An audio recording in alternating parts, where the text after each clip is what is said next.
FANA, which is the Federation of our Aborigine Nations of America. That's that's the Federation of Aborigine Nations. So he can't be saying too much negative about Aborigines that's negative when he himself. Why would he create a term like FANA that has Aborigine in his title if he don't believes in the Aborigine stuff? You quit it, man. You know I set up FANA, so don't. We've got much more important issues to cover than whether or not I started FANA or I set up FANA. Those things are way past. Those are way past. We've got the largest amount of gold and diamonds found in Guyana. Guyana is just down by Trinidad. We got to start looking at how we live tomorrow and how we are going to perpetuate the life cycle of our people tomorrow. We can't get caught up in none of that kind of stuff anymore. Tushkahumoc, I accept the title. I helped to invigorate a movement called the American Aborigine. And it's been invigorated across the globe. And many of those across the globe are looking at us right now as to how we're going to move forward and reclaim the values of this country that belong to us. And that's the thing that we all need to be looking at. How do we reclaim? Now, Two Hawks has over 2,000 people that have been able to receive tremendous benefits for their lives as being Native American, as they call it. They're still old blood people. I don't care what they call themselves. They're not B. They're not A. They're old blood people whose parents and great grandparents have Negro and colored on their birth certificate. These are our people. We have to go to the table and say, I know I want to punch that nigga in his face, but this is a love move right here. This is a move to bring us into the proper mindset of this divine feminine energy that the planet and the universe exists in right now. If we go anywhere away from that, we're going to burn. We're going to burn up. So we've got to realize, first of all, that we're destroying ourselves. And the universe is not going to allow you to live and expand in this universe not being in that condition. We all have to find that energy. And that energy is nourishing. That energy is concern and love.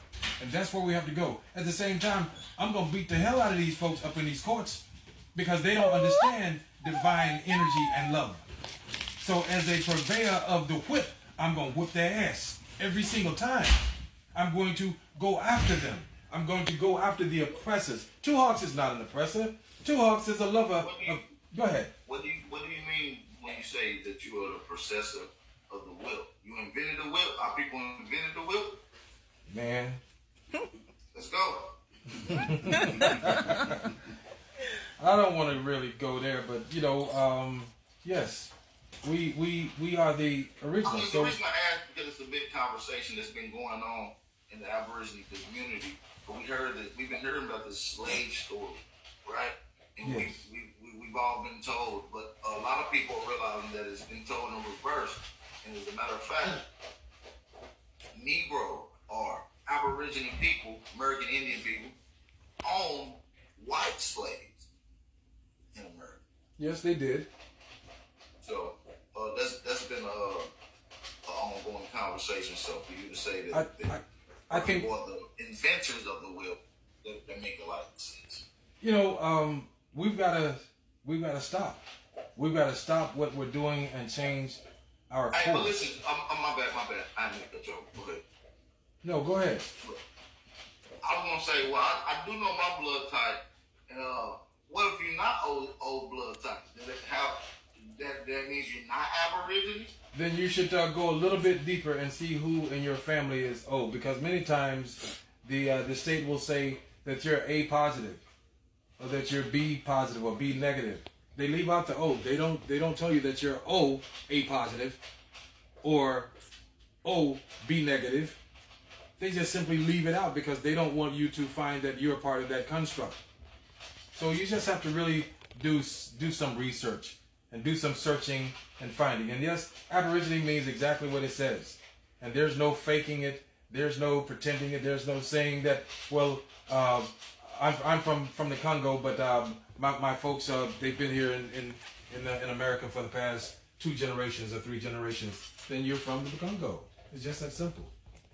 You know, and the blood is a marker. Right. So Yeah. even if people have been over here for 1,000 years or 500 years from another place, they're still from that particular place. Well, see, I can't answer that because I don't know not one nigga that's been over here for 500 years. I can't put my hands on it. I can't put my hands on the man that's been over here for 200 years. And since I can't put my hands on him, if the United States can't put his hands on him, then I've got first right. Because I know that I am of the complexion and of the blood type that is from this territory, and you, Mr. White Man, you are not. Well, what would you say to someone that uses the Webster's 1828 dictionary of Aborigine and the copper color races found here, but then also use the 1828 definition of copper, saying it's yellow, red? A lot of people are saying that when they're saying copper colored people, they're referring to Native American people, the Asian phenotype people. How would you respond to that? I wouldn't know anything about that. I really wouldn't.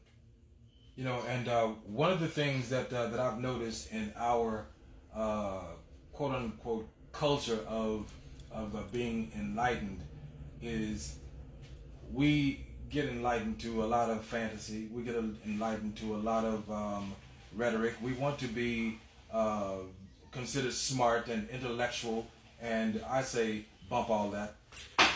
There's no time to be intellectual anymore. We're out on the battlefield. We're out in the trenches, and there is no room for intellect. Period.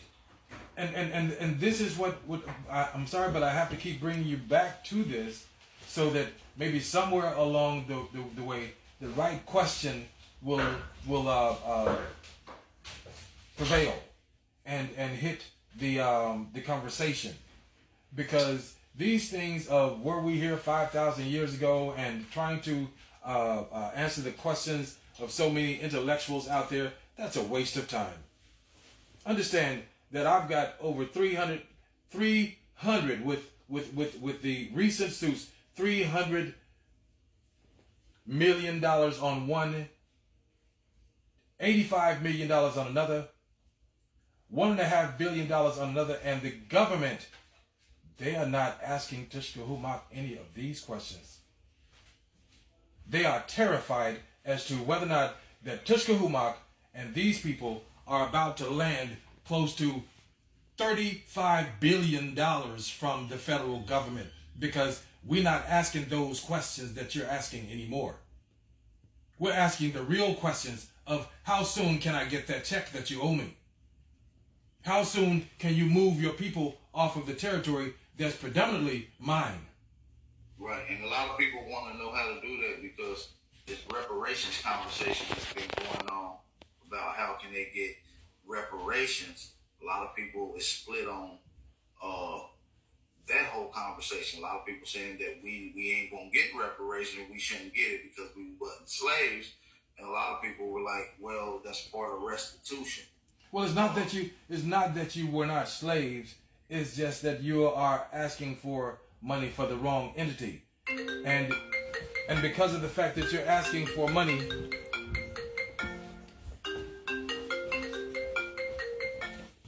and because you're asking for money where it's not owed, you don't get any attention towards the money. See, you're asking for money as citizens of the United States. You're asking for money as African Americans. There were no atrocities of slavery placed against the African American because he didn't exist. That's a legal construct, and that legal construct didn't exist until 1986.